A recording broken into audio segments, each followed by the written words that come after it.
నేత్రాస. ఇది చాలా డేంజరస్. ఈ శరీరం కన్నా డేంజర్ ఈ నేత్రాసనం. కంటికి కనిపించిందల్లా పిచ్చి ఆలోచనని కలగజేసింది అదే.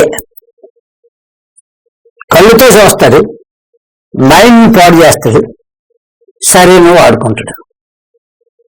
3 విషయాలు బాగున్నాయి కదా. చూపు చేస్తాడు అంతే. ఆ చూపు మైండ్లోకి వెళ్తుంది. ఆ మైండ్ ఏం చెప్తుందంటే శరీరంతో చెప్తుంది. శరీరంతో చెప్పి అదృష్టం బాగుంటే వాళ్ళు సక్సెస్ అయ్యి బయటపడుతున్నారు. అదృష్టం బాగోలేదనుకో, వయసుతో సంబంధం లేదు, ఆ వీపు విమానం మోత అవుతుంది.